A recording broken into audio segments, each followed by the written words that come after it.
नमस्कार, Indian TV 24 के खास कार्यक्रम खास लम्हे में आपका स्वागत है। और खास लम्हे लेकर मैं हूं आपके साथ दीपक तिवारी। खास लम्हे में हमारे साथ एक खास मेहमान जुड़ते हैं जिनके साथ हमारी खास बातचीत होती है। और इसी कड़ी में आज हमारे साथ लखनऊ आदर्श टेंट एंड कैटर्स डेकोरेटर्स व्यापारी एसोसिएशन के प्रदेश उपाध्यक्ष विजय कुमार जी मौजूद हैं, जिनके साथ आज हमारी तमाम बिंदुओं पर चर्चा होगी। आइए रूबरू होते हैं विजय कुमार जी से और बातों का सिलसिला शुरू करते हैं। सर, आपका सबसे पहले स्वागत इंडियन टीवी 24 में। सर, जिस तरीके से आपने देखा कि पूरे देश के अंदर कोहराम मचाने के बाद कोविड-19 जैसे घातक संक्रमण ने भारत के अंदर भी प्रवेश किया, पूरे भारत देश ने इसका दंश झेला और उस दौरान भारत सरकार ने देशव्यापी लॉकडाउन लगाया। हर तरीके का संसाधन, हर तरीके के व्यवसाय बंद कर दिया गया था, चाहे वो होटल टूरिज्म रहा हो, चाहे वो अन्य व्यवसाय रहे हों, सभी बंद किए गए।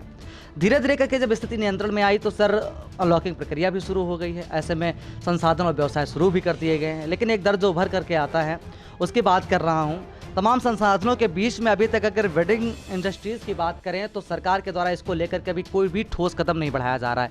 आप उसका प्रतिनिधित्व कर रहे हैं, क्या राय रखते हैं आप इसको लेकर? देखिए, सरकार की तरफ से कोविड जैसी 19 जो बीमारी आई है वो पूरे भारत में क्या पूरे वर्ल्ड में है। और भारत में भी हमारे सबसे ज़्यादा जो कोविड जैसी 19 में जो बीमारी चली, इसके लिए तो सरकार द्वारा जो भी लॉकडाउन लगाया गया उसमें सरकार ने पूरी तरीके से हमारे सभी व्यापारियों ने क्या पूरे भारत के सभी लोगों ने उसका पालन किया।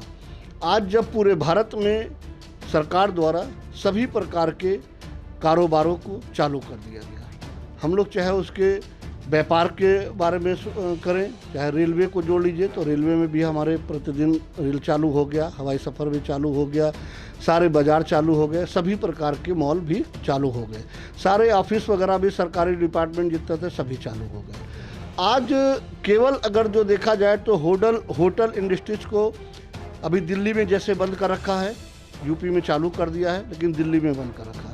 लेकिन यूपी में वेडिंग इंडस्ट्रीज को पूरी तरीके से अभी भारत सरकार ने बंद कर रखा है, वेडिंग इंडस्ट्रीज को। जबकि वेडिंग इंडस्ट्रीज को अगर देखा जाए कोविड जैसी 19 बीमारी के अंदर, जब पूरे भारत में हर प्रकार का व्यापारी, हर एक आदमी, सभी लोग अपने अपने घर में आराम कर रहे थे, बैठे थे, तब हमारे वेडिंग इंडस्ट्रीज ने जो है पूरे भारत के अंदर में सरकार के साथ कंधे से कंधा मिलाकर काम किया। जब सरकार को क्वारंटाइन कराना था लोगों को तो हमारी वेडिंग इंडस्ट्री ने सरकार को अपने संसाधन जितने थे सब उपलब्ध कराए। जहाँ जहाँ भी सरकार ने कहा, रात और दिन लग करके सरकार के साथ कंधे से कंधा मिलाकर काम किया। लेकिन सरकार ने वेडिंग इंडस्ट्रीज के लिए आज तक अभी तक कुछ भी नहीं सोचा। पिछले 3 महीने जो हमारे होते थे हम लोगों के सालक के, जो सबसे ज़्यादा हम लोगों को इसी से हम लोग जो हमारी जो इनकम होती थी उससे हम 5-6 महीने का अपना था खर्च चलाते थे। अप्रैल मई जून ये 3 महीने हमारे लिए बहुत ही पीक होते थे। अब ये 3 महीने हमारे लॉकडाउन में पूरे ख़त्म हो गए। अब हमारे लिए तो पिछले अभी 5-6 महीने पूरा लॉकडाउन ही समझ लीजिए है। अगर ख़त्म भी हो जाता लेकिन तभी हमारे लिए लॉकडाउन रहेगा। लेकिन सरकार ने अभी ऐसी कोई भी अपनी गाइडलाइन नहीं दी है कि जिससे कि वेडिंग इंडस्ट्रीज खुलेगी भी या नहीं खुलेगी, क्योंकि अगर सरकार की तरफ से कोई भी आश्वासन नहीं मिलता है। आज हमारा व्यापारी काफ़ी प्रभावित हो रहा है। व्यापारी को ये नहीं समझ में आ रहा कि हम क्या करें, हम कहाँ जाएं। वेडिंग इंडस्ट्रीज हमारी चलेगी भी कि नहीं चलेगी, चलेगी तो कब चलेगी ये भी हमको नहीं पता है। तो हम अब सरकार से ये अनुरोध कर रहे हैं प्रशासन से कि कम से कम आप अगर हमें एक आपकी तरफ से एक गाइडलाइन मिल जाए हमें कि हम वेडिंग इंडस्ट्रीज़ को हम जैसे थे हम उसको फिर से वैसे ही चालू करेंगे और जल्द से जल्द चालू कर देंगे, तो हमारे कम से कम व्यापारियों को और जो आम पब्लिक है इनको एक राहत मिल जाएगी। कम से कम ये अपनी आगे बुकिंग शुरू कर देंगे। जब ये बुकिंग शुरू कर देंगे तो हमें भी आशा होगी कि हमें आगे काम मिलेंगे, तो कहीं ना कहीं व्यापारी फिर से जागरूक हो जाएगा। आज अगर पूरे भारत में अगर हम देखें तो कम से कम 2 करोड़ व्यापारी जो है इससे प्रभावित हो रहा है। कम से कम 10 करोड़ जो इससे काम करने वाले जो वर्कर हैं वो इससे प्रभावित हो रहे हैं। तो एक बहुत बड़ा ये हमारा इंडस्ट्रीज है और ये बहुत बड़ा एक हब है पूरा, जिसपे सरकार को इसने हम लोग अगर देखें तो हम लोग कई करोड़ रुपए जो हम लोग सरकार को टैक्स देते हैं, जबकि सरकार हमको उसके एवज में कुछ भी नहीं देती है और आज तक नहीं दी। लेकिन वेडिंग इंडस्ट्री ने सरकार के साथ हमेशा काम किया है और हमेशा करती आई है। कोई भी आपदा आ जाए, हमेशा करते रहिए और करते रहेंगे हम लोग। लेकिन हम सरकार से ये चाहते हैं कि हम लोगों के लिए भी कुछ सोचे। अगर नहीं सोचेगी, क्योंकि हमारे भी परिवार हैं, हमारे भी बच्चे हैं, हमारा भी सभी लोग रहते हैं, हमारा भी घर द्वार है, हमको भी आगे सब कुछ देखना है।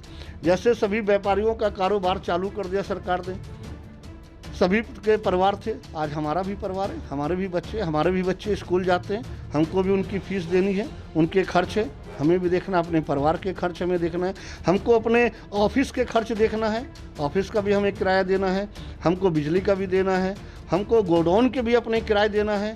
तो हमारे, उसके अलावा हमारे ऊपर बैंक का कर्ज है, हमको बैंक को भी अपने देना है। उसके अलावा हमारा मार्केट का हमारे ऊपर कर्ज है, हमको मार्केट का भी कर्ज देना है। तो कहीं ना कहीं वेडिंग इंडस्ट्रीज का जो व्यापारी हो पूरी तरीके से एक दबा हुआ है कर्ज के तले। अगर वेडिंग इंडस्ट्रीज नहीं चालू होगी तो कहीं ना कहीं व्यापारी मजबूर होगा। इसीलिए हमने अपने बैनर के माध्यम से हम सरकार को और प्रशासन को इस बात का अवगत करा रहे हैं कि अगर वेडिंग इंडस्ट्रीज को चालू करो, अन्यथा हमको जो है सरकार हमको मुआवजा दे, अन्यथा हमको आत्महत्या का अधिकार दे। क्योंकि अगर व्यापारी हमारा जब कुछ भी नहीं उसके पास कोई विकल्प होगा तो फिर वो आत्महत्या के सिवा उसके पास और क्या बचेगा।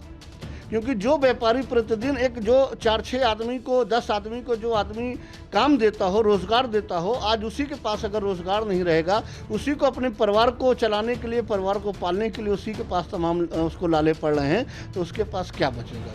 तो हम यही चाहते हैं सरकार से कि या तो हमको सरकार हमारे व्यापारियों को मुआवजा दे, अन्यथा हम व्यापारियों को आत्महत्या का अधिकार दे। धन्यवाद। सर, आपका दर्द बिल्कुल वाजिब है। एक सवाल और रखना चाहूँगा कि वेडिंग इंडस्ट्रीज़ जो प्रभावित हुई है, अगर बात कर लें पिछले 3 महीनों के, जैसा कि आपके द्वारा बताया गया कि ये दौर जो होता है, ये समय जो होता है, ये आपके कार्य करने का प्रमुख समय होता है। इसी दौरान आप एक अच्छी कमाई करके अन्य चीज़ों का आगे आने वाले समय में संचालन करते हैं। तो बात कर लूँ कि इन 3 महीनों में तो एक आंकड़े के आधार पर अगर बात की जाए तो कितने का नुकसान तकरीबन, अगर पूरे भारत की बात की जाए और सारे व्यापारियों की बात की जाए और इस इंडस्ट्रीज़ की बात की जाए तो तकरीबन कितने का नुकसान हुआ? वेडिंग इंडस्ट्रीज में अगर देखेंगे तो जैसे कि अगर पूरे भारत में देखेंगे तो पूरे भारत में कम से कम ये 350 करोड़ रुपए का नुकसान हुआ है। और अगर यूपी में देखेंगे तो लगभग करीब यूपी में ही कम से कम 50 से 60 करोड़ रुपए का नुकसान जो है केवल यूपी में हुआ है। सर, आपने अपने दर्द को रखते हुए एक बात कही कि अगर सरकार मुआवजा दे या फिर आत्महत्या का अधिकार दे, इन दोनों विकल्पों को छोड़ते हुए अगर ऐसी स्थिति ना पैदा होने पाए तो सरकार आपके प्रति क्या कदम बढ़ाए, क्या ठोस कदम बढ़ाए, क्या विचार करे आपको लेकर के कि आपका सामने ऐसी स्थिति ना बने? क्या उम्मीदें रखते हैं सरकार से? हम सरकार से ये चाहते हैं, ऐसे हमारे पास तो देखिए 2 ही विकल्प है, या तो हमको सरकार मुआवजा दे, हमारी या तो वेडिंग इंडस्ट्रीज को चालू करा दे। हम लोग जो सरकार के जो भी संसाधन है, जो भी नियम है, जो भी सरकार के जो है उसको हम लोग पूरी तरह से फॉलो करेंगे और सरकार की जो भी गाइडलाइन होगी उस गाइडलाइन के अंतर्गत हम लोग काम करेंगे और वेडिंग इंडस्ट्रीज के अंदर में हर चीज़ों का जो भी संसाधन होगा हम लोग ज़्यादा से ज़्यादा उसको उपलब्ध कराएंगे, ताकि कोई ऐसी बीमारी जो सरकार की तरफ से जिस प्रकार से रोकथाम हो रही है हम लोग भी उसमें सरकार का पूरा सहयोग करेंगे। बहुत धन्यवाद सर। इंडियन टीवी 24 के खास कार्यक्रम खास लम्हे में आज हमारी मुलाकात हुई लखनऊ आदर्श टेंट एंड कैटर्स डेकोरेटेड व्यापारी एसोसिएशन के प्रदेश उपाध्यक्ष विजय कुमार जी से। अगली कड़ी में फिर किसी शख्सियत के साथ हम रूबरू होंगे। तब तक देखते रहिए इंडियन टीवी 24 मेरे यानी दीपक तिवारी के साथ।